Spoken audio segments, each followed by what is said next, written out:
it all depends what you mean by conversion. For some people, that indicates a certain amount of pressure, or what is known as badgering of people. That is not our approach in anything at all. The Legion now knows, through these 50 years of experience, that it's due to its firmness of purpose and its refusal to water down principles that it is where it is, that it's withstood in a great measure the present turbulence, for example, in the church. In talking over the tea, some of the girls suggested, why could we not do that work also? So Mr. Duff was told, and he just jumped at it. Mm-hmm. He was so zealous. And he said, well, we can't discuss that now. We'll have to have another evening to discuss it. I realised that if I want to do something for anybody, I know that I couldn't do them a better job than bringing to the Legion of Mary. I definitely feel that the finger of God has touched the Legion of Mary. They're not a martyr for the cause, but actually enjoy it. It demands a certain amount of sacrifice, but when you give a little like that, I mean, what you receive back is 100-fold. It has really given me so much. I mean, I felt it, in fact, when I was touring Europe, and practically the whole month I could not get in touch with any Legion, actually, even a presidium meeting and all this. And I felt so lonely. All I could do was to set up 2 or 3 in the university, again in the parish, and move on. Now, if the Legion is what it should be, it must spread.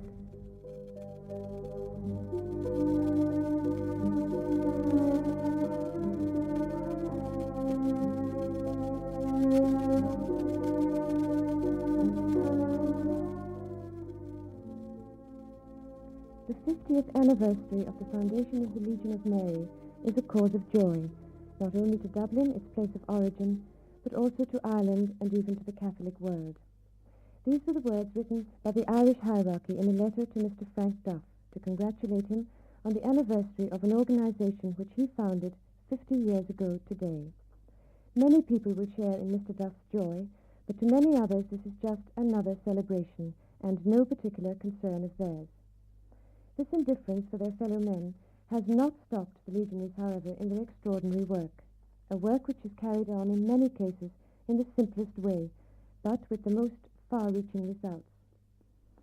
To those who care to look at the Legion as it is from the inside comes the realization that everything about it is uncomplicated, whether working with it, being helped by it, and even joining it to become world president, as Mr. Cummins did. It's nearly 40 years ago since I became a legionary, and when I came, I was just brought along by a friend. He told me he was a legionary. I didn't understand much about it then, or I didn't grasp much of what he was trying to tell me. But he did say to me, the same as I've often said to others, come along and see for yourself. And I went along, and the first thing impressed me was to find a priest and a number of men kneeling round our Legion altar in a room such as we have for most of our meetings, on their knees saying the rosary. I should, of course, been in the room before the prayers began, but my friend was slightly delayed, and we just got in shortly after the meeting started. I was captivated immediately by the atmosphere, and certainly by the altar, which represented immediately to me a sort of presence of Our Blessed Lady.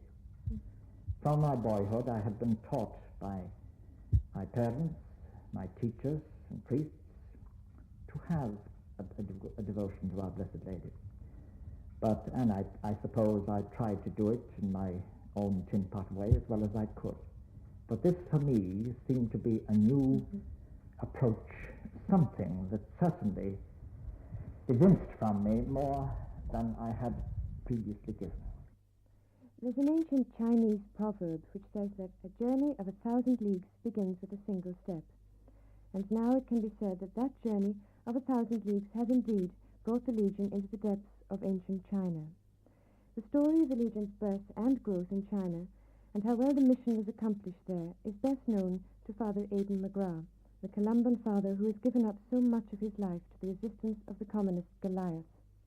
Well, I went to China in 1930. I'm a native of Dublin, and I left Dublin not knowing anything about the Legion, never heard of it. And I was sent up to a very small parish, about 700 miles in from Shanghai, without a church or without a house. And very soon I realized I needed something, people to help me, and I started my own, if you like, Catholic action, and let's call it Father McGrath's folly, because folly it was. It lacked everything that the Legion of Mary now In what sense? has. Well, not enough prayer, not enough detailed rules, not enough training, and no specific work, so that it became chaotic, like so many. However, my bishop wanted me to start the Legion of Mary. Bishop Galvin, God rest him, I never knew anything about it. I didn't think it would work because mine had failed. My thing had failed. Yes. And this miraculously worked. I had 6 groups in my little village when 4,000 Japanese soldiers walked into the town in 1938. Before the Japanese War, I was the only one to protect the women and children, and I was busy protecting them when my 6 groups brought me in about 700 wonderful Catholics. They did everything, selected them, chose them, taught them, and so on. And that opened my eyes to the fact that this was something marvelous. I was expelled then by the Japanese. They wanted to get rid of me anyway. I was 2.5 years away from that parish without church, without rectory, without teachers, without sisters, without priests. And I decided because I was not there, that was the end of it. And of course, I pined away really, worrying about the place. And when I was allowed back in 1944, when De Valera actually kept Churchill out of the ports, they decided I was neutral and they let me back. And to my amazement and certain embarrassment when I got back to the town, I found the parish was running smoothly without me. Oh, really? That's right. They decided what every child knows today, that they were the church. Yes. And I was shattered by it. And of course, at that moment, I decided no priest can possibly be without an organization such as this. And I was sick and I went home for furlough. And while I was home, Archbishop Riberi, who had met Edel Quinn in Africa, was changed to China. 1948, when he got there, it was only 1 year before the communists would take over. He knew very well every priest, brother and sister would be put out. And he said, we need something that would develop people like Edel Quinn. Mm-hmm. And that thing was the Legion. He looked around for it, couldn't find it, except for my 6 groups. And he got me released from my parish and my other work, and asked me to start in the universities of China, the famous Aurora University with the Madames of the Sacred Heart, looking after the women, then up to Haute Études in Tientsin, where the Jesuits had the university there, and the SVD in Peking, the Foreign University, which is now in Formosa. Mm-hmm. And believe it or not, in 1 year we had 1,000 presidia, mostly students, really? Young students, superb. In 2 years we had 2,000 groups, and you're not surprised that when the communists eventually caught up with me and everybody else, and they found that putting out the priests and sisters did not solve the problem. Mm-hmm. Closing the churches and schools didn't solve the problem, that the problem was solved by the natives themselves who were keeping the church alive. Could I, just before you go on, ask you there, you said we had 1,000 and then we had 2,000. Now that's very easily said. How on earth did you go about getting the 1,000? Well, of course I didn't, Nola. All I could do was to set up 2 or 3 in the university, again in the parishes, and move out. Now, if the Legion is what it should be, it must spread. Yes. And that's what it did. And to my amazement, when I came back after 1 year, they caught up with me in Chongqing, you see. I kept ahead of them all the time, hopping and flying over them, and then when I couldn't go anymore, I stopped and I waited for them. Thought they would arrest me. They didn't. They allowed me back to Shanghai. And as I say, to my amazement, once again, I found that the Legion had developed itself. What sort of work did you do? Everything conceivable that the priests and sisters would have done if they'd been there. And at this time, they were going into prison and being expelled and so on. Yes. The ordinary parish work, as you know, looking after the sick and the poor and keeping the children instructed and so on, and getting the people to say their prayers. If there were no masses, well, to carry on, keeping their faith and so on. And doing even the social work, like helping the dropouts and so on, to keep people to be good, with good civic spirit and so on. But the communists didn't like this. They don't like that individuals do that. They want to say the state does this, you see. And therefore putting out the priests and sisters didn't solve the problem, and they suddenly discovered that the Legion of Mary was what they called the public enemy number one. Really? Now, how did they set about capturing the enemy? Well, they tried to use it first.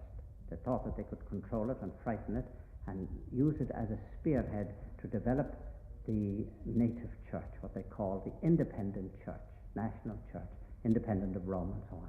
But of course that failed 3 times, and they were furious. The legionaries just wouldn't give in on it, you see. Priests and legionaries were working together insofar as they could. Then eventually it was proscribed. We weren't even allowed to sing the Legion hymn or anything else. You know, it was quite a joke, the whole thing. Weren't afraid of soldiers, weren't afraid of anyone else, afraid of the native who had something within him, a courage and a faith, and was determined even to go to prison for it.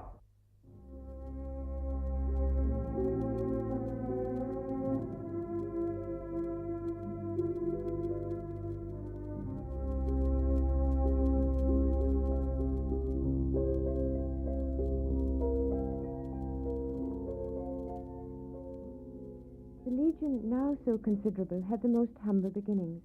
It was not a thought-out organization. It sprang up spontaneously. There was no premeditation in regard to rules and practices. A suggestion was simply thrown out, an evening was fixed, and a little group came together, unaware that they were to be the instruments of Providence. Among that group was Sister Gemma Galgani, who is now with the Sisters of Cross and Passion and resident in Chile. Well, the first thing was I met Mr. Duff. I went up to the Myra Hall to join the pioneers, to get the pioneer pin. And after a little talk with Mr. Duff about the pioneers, I got the pin, and then later he asked me to come to the council meeting of the pioneers, which took place once a month. And at that pioneer meeting, the men, it was very interesting. The men spoke about their work. They had been visiting the Dublin, the Union, as it was then, and the work, giving tobacco and papers to the old people, and I thought it was very interesting. So usually after these meetings, we used to get a cup of tea for the members, we girls, and in talking over the tea, some of the girls suggested, why could we not do that work also? So Mr. Duff was told, and he just jumped at it. He was so zealous. And he said, well, we can't discuss that now. We'll have to have another evening to discuss it. Yes. And it happened to be, that was on a Sunday, and it was on a Wednesday that we fixed in the same room where the St. Vincent de Paul hold their meetings, that we fixed the meeting. But I don't know how it was, but one of the girls, though it wasn't planned, when we arrived in, the table was there with a cloth and a lady statue and 2 candles and 2 balls of flowers. And we all sat round the table and the rosary, we said the rosary, prayer to the Holy Ghost. And then we discussed what we would do. Yes, and that was the first meeting. And that was the first meeting. And then we were sent off on tours then, particularly the Union Hospital. When it did start, it was called the Little Association of Our Lady of Mercy. Can you remember what the atmosphere generally was to the Legion when it started, say, after about 6 months? Can you remember what the church attitude to it was and what the general attitude of the people was? Well, everybody was very interested because it got so, each member brought somebody else, and it got so big that it had to be divided. Yes. And I think they went to the north side of the city then for another meeting. Was there ever a sense of excitement that it was turning into a No. No? Never thought it was going to be what it was. Really? No. So you're really rather surprised today, Yeah. 50 years later, Oh, are you? yes. I was really surprised some years later when I heard the name Legion of Mary. I was a nun then, and I just happened in their retreat house to hear them talking about the Legion of Mary, because they had stopped writing to me, and I didn't know how it was progressing. Yes. And I asked, what was that? The Legion of Mary the name seemed to appeal to me. Oh, they said that's an association that started by a holy man in Dublin. The holy man in Dublin spoken of by Sister Gemma Galgani is, of course, Mr. Frank Duff, whose quiet dynamism was responsible for the special spirit which belongs to the Legion of Mary alone. There are many reasons why people join an organization, but when speaking of the Legion of Mary, the reasons are always the most simple, as we see with Dr. Lorne O'Brien, a member for many years, and the first editor of Maria Legionis. I remember the occasion, actually, when I decided to become a legionary. I was adjudicating at a drama festival organized by the Legion. I was working alongside a very distinguished drama critic of that time, Larry Byrne, better known as Andrew E. Malone. And we were sitting up in the Morning Star, in the little theatre in the Morning Star, looking at a play. And there was a legionary on duty on the door, and I saw a very tough woman coming in from the Sancta Maria, barging right in and smacking this girl in the face for refusing her admission in the middle of an act. And I pondered over this afterwards, and I said, you know, there's something here. If this young girl, who could have been having a good time downtown, was prepared to stand at the door and take that sort of punishment in the interests of the down and outs of Dublin, I thought that I should be doing something. And it was that really that prepared me for admission to the Legion of Mary. Long before the social apostolate became the in thing among modern activists, the legionaries who found their inspiration at a deeper source had discovered the true significance of the cup of water given in my name. Is it for this reason, perhaps, that people like Margaret Ford decide at the age of 22 to give up so much of their lives totally to Legion work? You live in Regina Coeli? I live in, yes. Why do you do this? Why do you work in Regina Coeli? Well, going back to the time before I joined the Legion, I was very interested in social problems, and I wanted to do something constructive. And to me, the Legion was the answer to this. I was particularly interested in the sort of work that's been done at Regina, and so I decided to come up here and to work full-time. I felt this was the way to get to know the work, and I found that is the way to know the work. You know? What I'm really saying to you is, why are you a legionary? Because for me, as a Christian, I needed to fulfill myself. I wanted to help my neighbour in a constructive way. I'm the type of person that needs to be organised before I can do anything. Sort of and the Legion was the answer. Do you ever hesitate to tell people that you are a legionary? Because after all, you are also human, and sometimes people can be quite upsetting in their reaction. No, I've never experienced any difficulty so far. Mm-hmm. Do people, what sort of things do they say? People, I mean now not your friends, but strangers, when they hear suddenly that you're a full-time member of the Legion?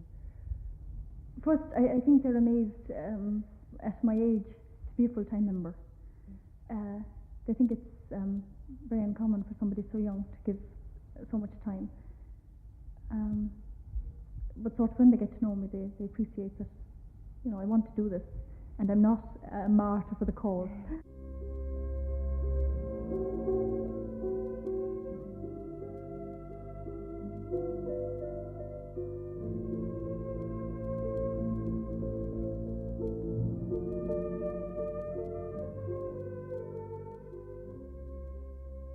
I owe my life to the Legion of Mary as regards prayer.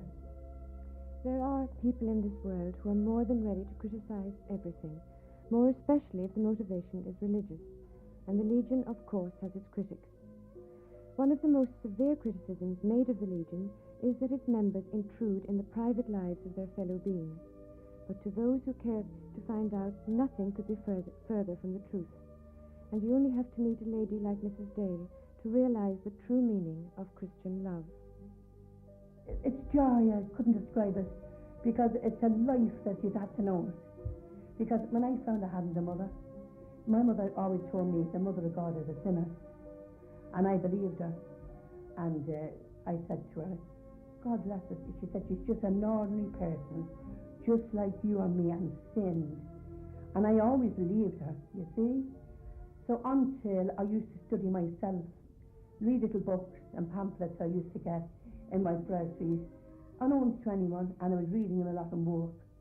And I was reading on about Our Blessed Lady, and it was a different term altogether. Of course, I couldn't say it at home.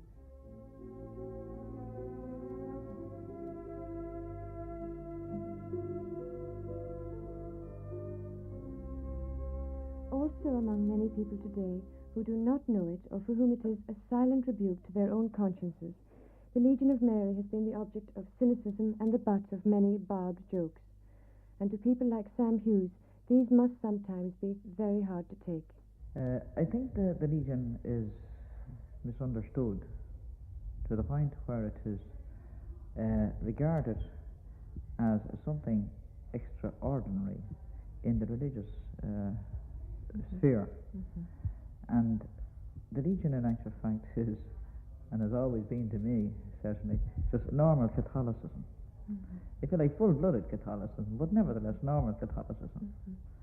And on that basis, the Legion, the idea of looking at the Legion from a, if you like, strictly saintly viewpoint, it is nothing of the sort. It's composed, to my mind, and I've worked with men who are in Presidia, branches of the Legion, where the Presidium was completely composed of some men from the docks, some unemployed men, some from very high intellectual positions, all under one Presidium, doing exactly the same work, each contributing his own part.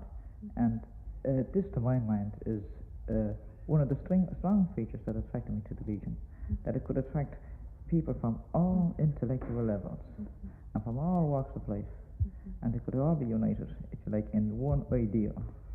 And this ideal was centered on the faith, if you like, looked after by Our Lady, and it wasn't an attitude of, if you like, of what you might call, well, for want of a better term, Holy Joeism. Yes. You know? We're talking about Holy Joeism. People will say it, and they will say that there is an atmosphere of Holy Joeism in the Legion. Do you think that the Legion Reason says do enough to get rid of this idea? Well, I think so. I think they do, because it's a misconception about religion. I think that's abroad. It's not. It is not. You will, if you, when you come into the Legion, this misconception goes out the window, because you find people in the Legion who are intensely practical people, who have a business-like approach to what they're doing, who are prepared to go to great lengths to do what is required of them in the interest of the Church and Our Lady. And I mean, what more is wanted of a person? The Holy Joeism is a person who is basically inactive and has a complete misconception of the faith. And for that point of view, it's just not. Well, I absolutely agree, because I've met some of you now, quite a few of you, and the one thing that strikes me is the happiness and the absolute normality of everybody. I have seen absolutely no sign whatever of Holy Joeism. But I wonder if there's enough publicity for people outside who don't actually come in to you and look for you. If you yourselves make enough effort to let people see just the great work you are doing. Well, you seem to some publicity. We do, yes, and you know, in a way, rightly so. Each day brings fresh news of the Legion's growth and its penetration into new areas. Each year sees new countries added to the long list. How, for example, did Maria Suteliza first hear about the Legion in the Philippines? Well, after my graduation from the university, a Franciscan father introduced it in our parish. I find it so funny now when I remember that, because my first impression of the Legion was that it was a kind of a pious organization, and just then we were preparing for a reception and ball, and I had my gown hung up, and then he came and invited me, and in fact, in the first conference, the first thing I asked my brother to ask for me, I couldn't even ask myself, if legionaries were still allowed to go on such dances and such all things as those. And of course, I didn't know anything about it. And it all started that way. I see. And there was a meeting just then. I attended the meeting. And without knowing it, the next week I was there. The following week I was there. The next week I was there. And I was trying to preside over that presidium right away. And how much actual active work does the Legion do in the Philippines? We cover a lot of apostolic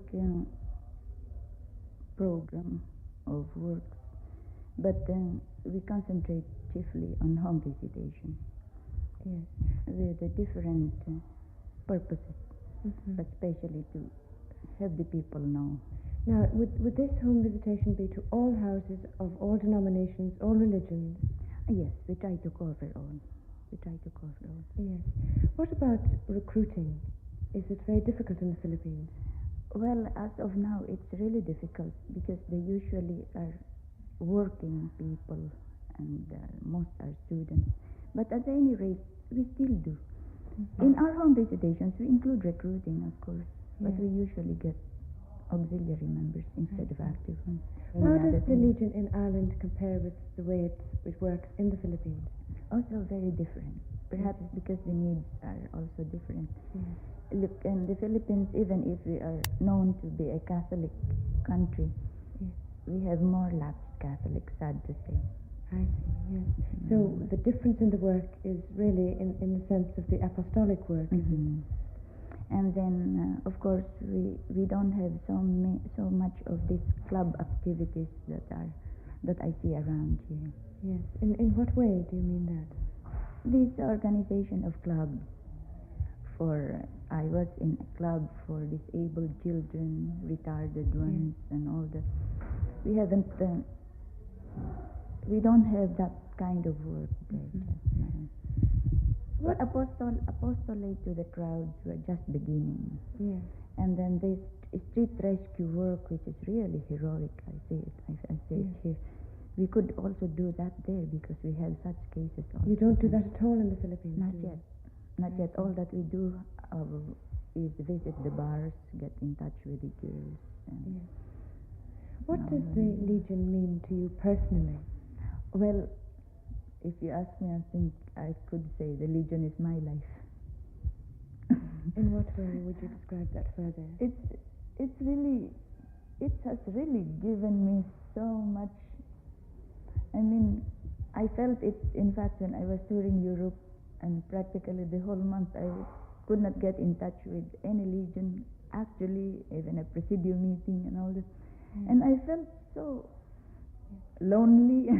The Legion slowly grew and spread, sinking deep roots in its home soil before venturing far afield.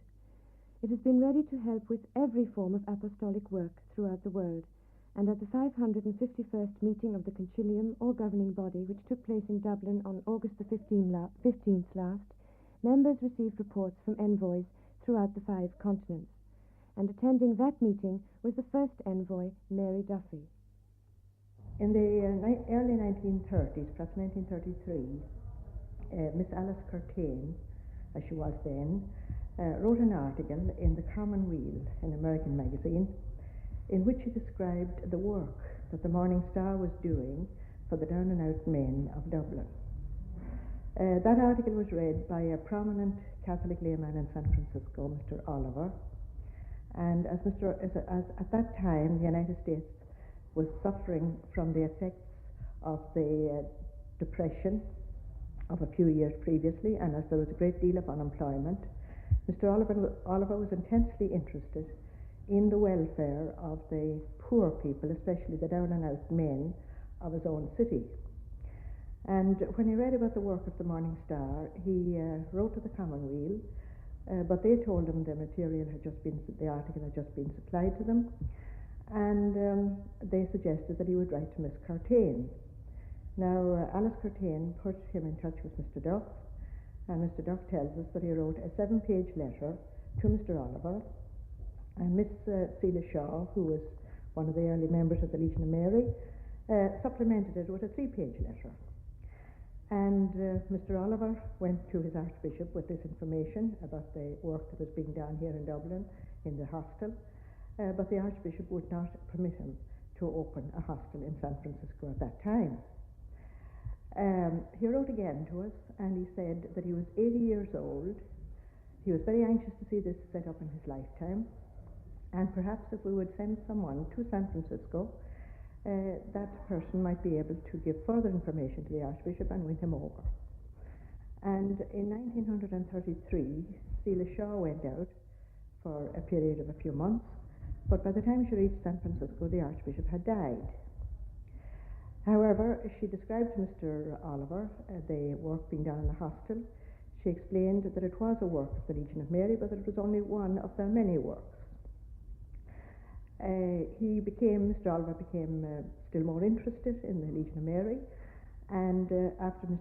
Shaw's return to Dublin, he wrote to Mr. Duff again and asked that a person be sent out, some member of the Legion of Mary, who would devote perhaps a couple of years to introducing it into that country.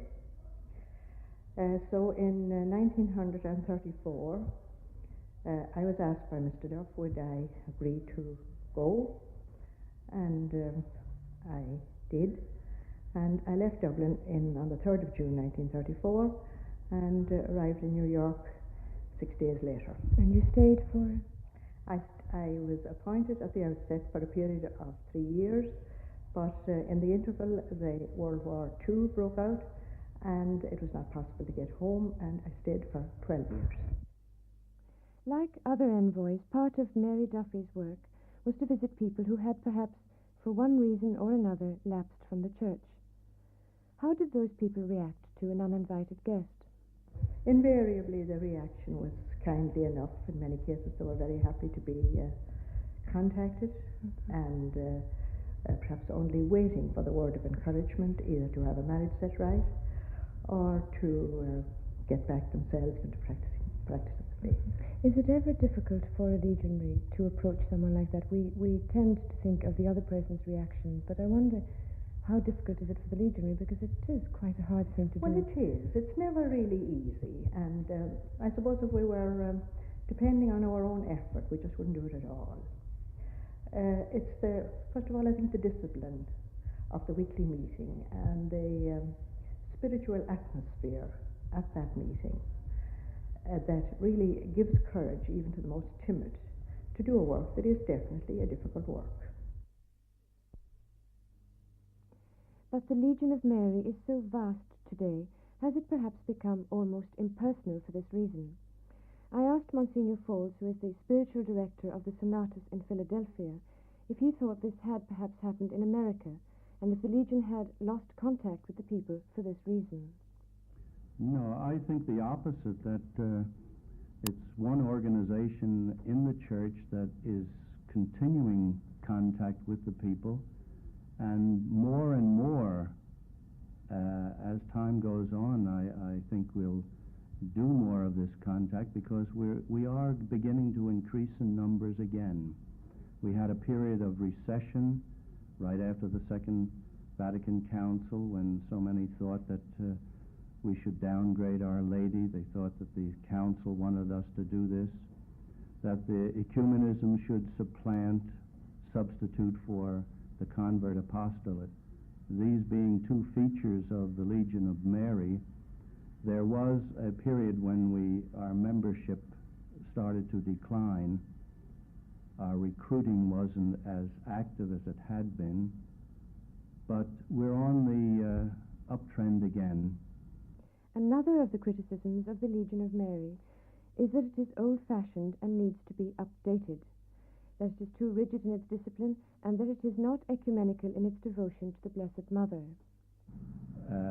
These accusations or these suggestions for change, of course, are based on two false assumptions: that the Second Vatican Council wanted us to downgrade Our Lady, and that the ecumenism should supplant the convert apostolate. Because the Legion of Mary is a lay apostolate, it is sometimes said that perhaps the priests and indeed the hierarchies of different countries might possibly be against it. I put this question to Father O'Flynn, the World Spiritual Director of the Legion of Mary, and I asked him if perhaps priests might even be a restraining influence on the Legion of Mary. Well, no, because of course you've got to understand the primary responsibility for souls rests on the bishop of a diocese. Consequently, he is the overseer, he has the right and the duty to superintend all apostolic activity. And the Legion, as you know, is very strict on obedience to bishops. That's quite clear from the handbook. We have no difficulty there whatever. Priests and hierarchies in general to the world have been most helpful. And here in Dublin, while we're on the subject, I must say that everybody from the Archbishop down has been simply more than helpful over the years in my experience. But in the beginning, Father, it was said that there was a certain amount of opposition from the clergy. Well, of course, you see, in the beginning, like the Legion was terribly new. It was a very new thing to have lay people doing sort of the work of a priest, doing visitation, doing street contact work, and so on. It was previous to the Legion. This was confined completely to priests, and naturally, the priests, possibly the hierarchy, was slow to accept it until it proved itself. But while on that subject, I must say that straight away there was tremendous support right from the start from many distinguished priests, from Father Torr, who was the first spiritual director, from Father Creedon and from Father Dennis O'Flynn, all who were men of, Father Dennis O'Flynn of course later, all of whom were men of outstanding ability and who gave every moment of their time that they could to Legion activity. The Legion simply couldn't have existed without them, and without Father Torr and Father Creedon and many other men like Father Robinson, Monsignor Fitzpatrick, others, it simply couldn't have got on without them. Mr. Duff would be the very first to insist on that. And while we're on the subject, I would like to acknowledge how tremendously helpful the religious orders have been to us, as well as the diocesan clergy. We've got tremendous service from them over the years. It would be very wrong to think that priests didn't give tremendous help to the Legion, really. What about the feeling that ecumenism is in conflict with conversion? Now, the Legion is... You mean that ecumenism is in and conversion is out? Well, the Legion, that's putting it very strongly, but the Legion is involved very much with conversion. So would you say there was any conflict then with the ecumenical movement? If ecumenism, to my mind, if ecumenism is properly understood, there's no conflict whatever. I like to regard them as two parallel movements. That, of course, isn't strictly accurate because at a certain point they would meet, but two parallel movements. And if the decree on ecumenism and the directive are studied, that will be seen to be true. It would take too long now to go into to develop that point. But conversion, of course, must always be primary work of the Legion, just as it must always be a primary work of the Church. You can't forget the command, going therefore teach you all nations.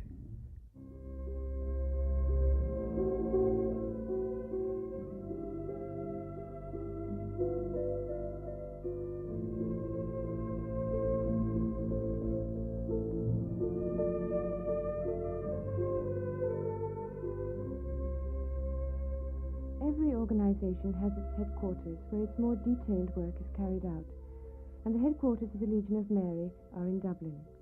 Mr. Murray, we're standing at the moment in the room where the officers of the Concilium hold their monthly meetings.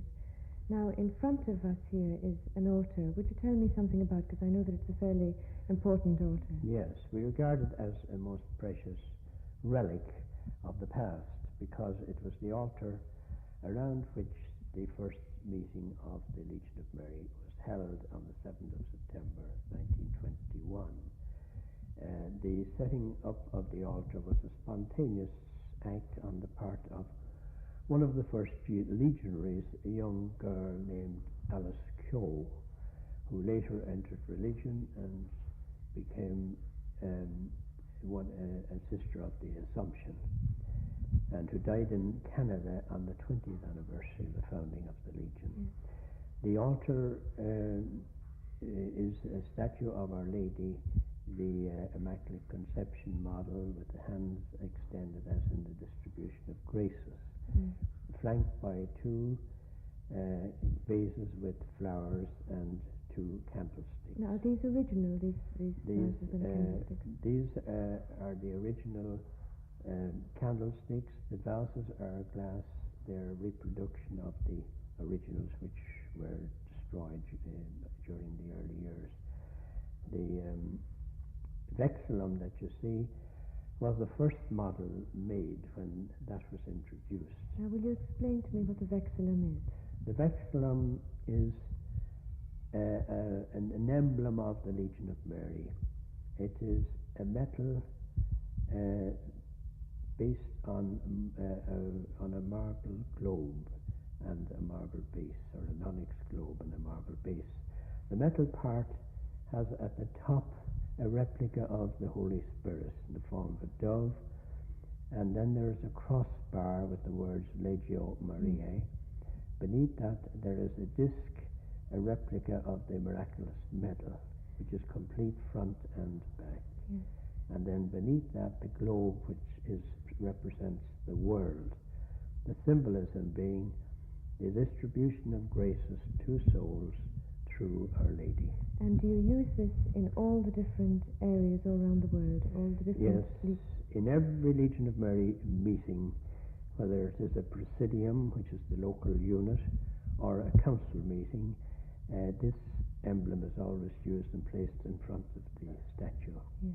Now, there's a little bell there which is intriguing me because it's in the case with the statue and the vexillum, and I'm wondering what significance it has. Well, the first president believed in the use of a bell to maintain order. So Mrs. Kerwin used that bell at the meetings, but it is not a normal part of Legion equipment. I see. Is that little statue behind also in a case, in a glass case? Has that any special significance? It has. That was used by Edel Quinn, whose cause has been introduced by the Archbishop of Nairobi, East Africa, for canonization when she was engaged in organizing the Legion as an envoy throughout Africa. Perhaps the most common thing said against the Legion is that it does not give material aid to those in need. Now, the explanation for this is quite simple.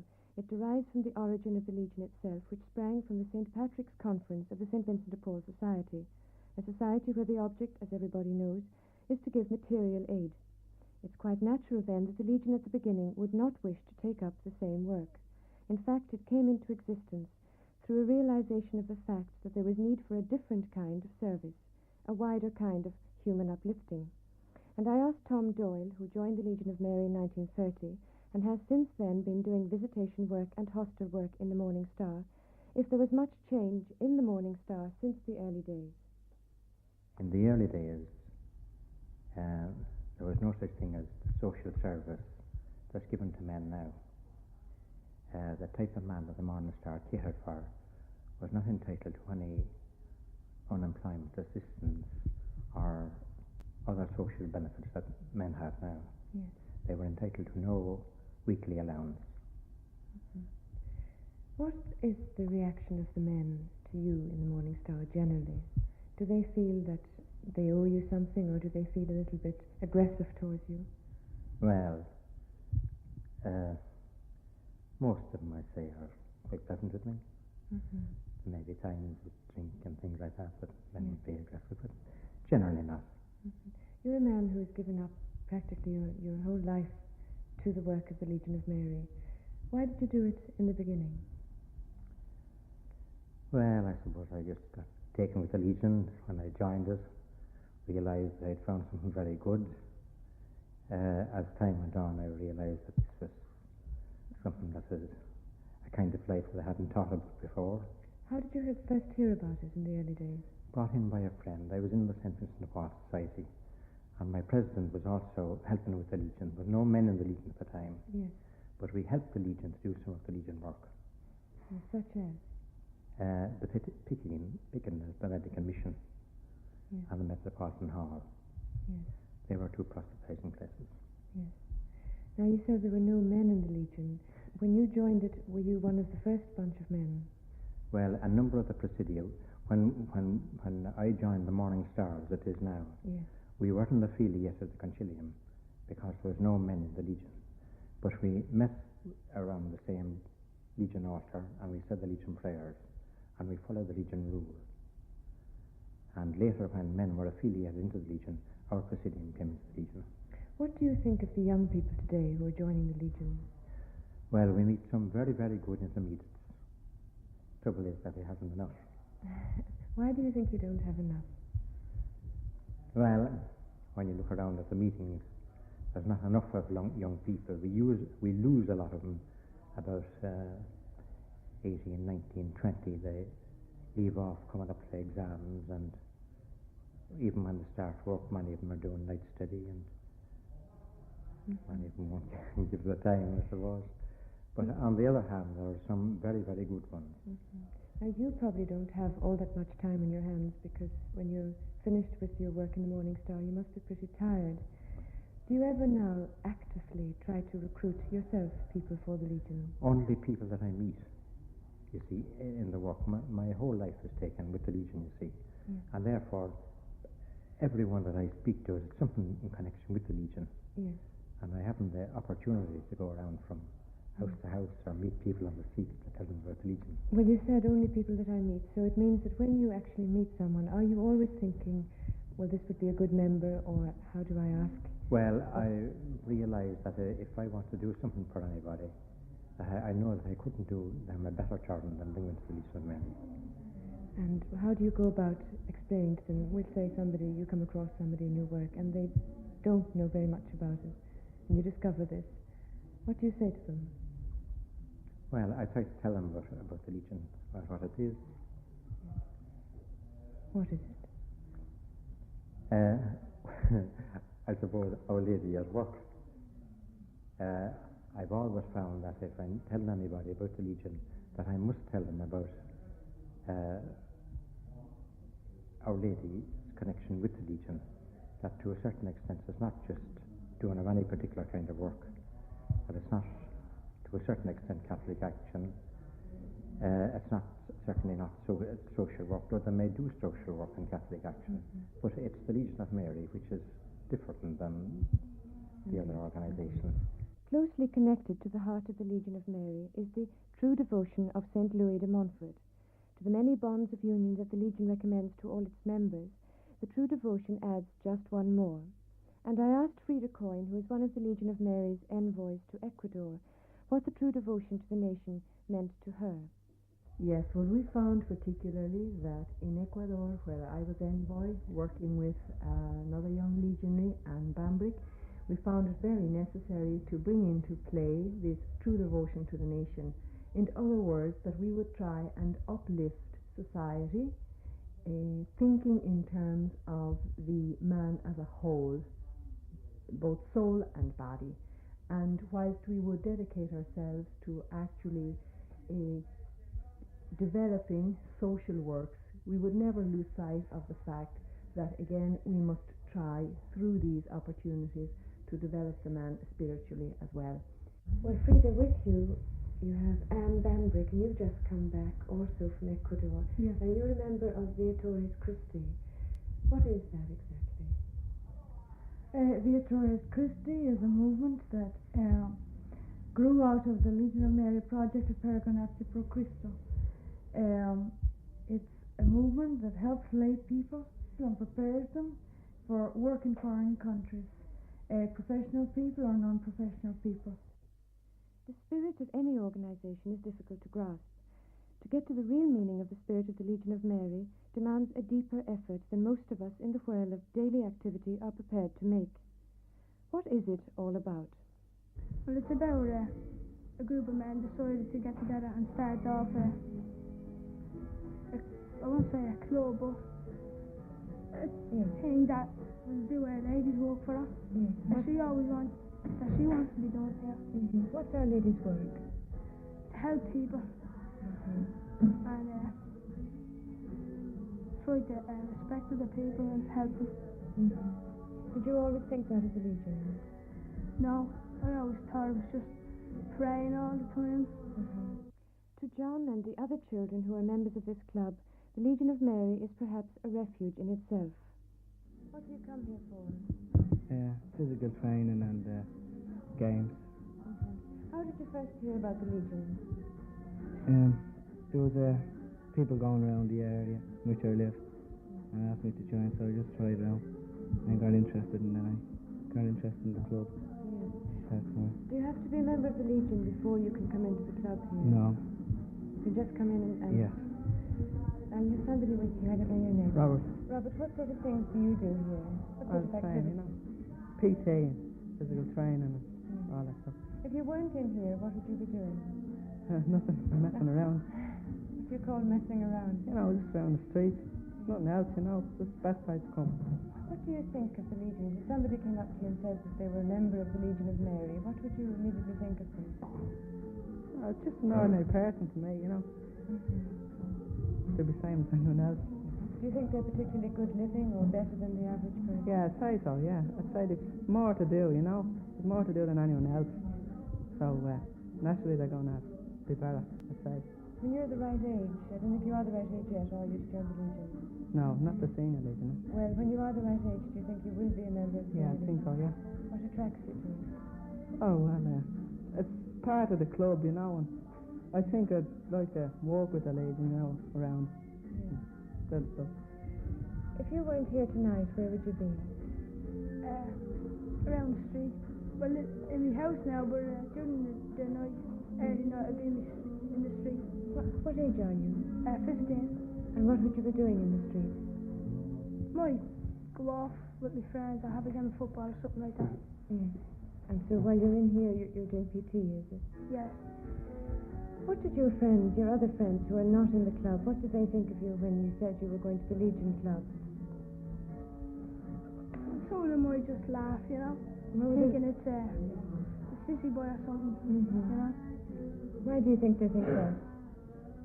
Well, they think you're praying all the time, you're on your knees all the time. And are you? No. Far from it, so sometimes you're helping in the club and you're enjoying yourself most of the time. What do your parents think of you being in the Legion Club? They think it's great. They like to mix with young kids. And it keeps you off the street, out of trouble. Out of trouble? What sort of trouble would you be in? You might get into bad company and go off and do something and get into trouble with the police. This keeps you away from it? Yes.